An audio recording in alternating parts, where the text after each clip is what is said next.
Elvis Presley's dad, Vernon, was his son's close confidant for years, dealing with the singer's excessive spending, constantly present entourage, and childlike sense of fun. The last of these could have seriously injured Vernon. Each year, Elvis and his entourage had fireworks wars. Without realizing it, Vernon stepped into the middle of one. Elvis could have hurt his dad with explosives. Each New Year's Eve and 4th of July, Elvis bought fireworks to set off at Graceland. Typically, he and his entourage would fire them at each other as if in battle. Elvis bought many supplies for these fireworks wars, including small explosive pellets that, unfortunately, looked a lot like M&Ms. They were things that you threw on the ground and they would explode. Or you would put them under someone's feet, and when they stamped on them, they would explode. Bodyguard Red West recalled in the book Elvis. What Happened? By Steve Dunleavy. Well, anyway, Vernon comes into the kitchen, and there is a little bowl of these things sitting on the table.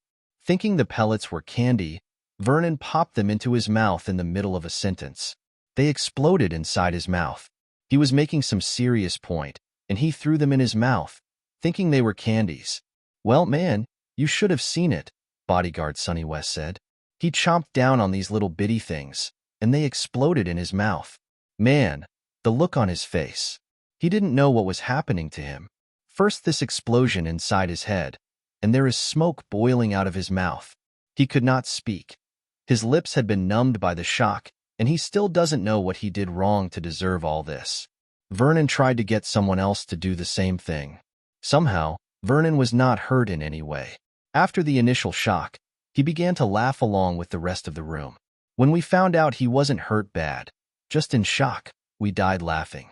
I mean, right to this day when I picture that scene I nearly collapse, Sonny said.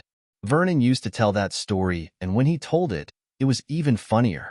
Afterward, Vernon stood by the bowl, hoping another unsuspecting victim would reach for a handful of candy. You know, that night he stood next to that bowl the entire evening, trying to get someone else to fall for it, but nobody did.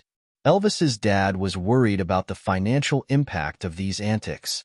While Vernon found this incident funny, at least after smoke stopped blowing out of his mouth, he typically cringed at Elvis's antics. They were often expensive, and Elvis left Vernon to deal with the bill. He would just gasp with horror at our antics, but Elvis was just having fun, Red West said. Whatever would happen, he would say, "Give Daddy the bill." And there would be poor old Vernon going white. Old Vernon can be pretty tight with a buck, whereas Elvis just never thought about the price of anything.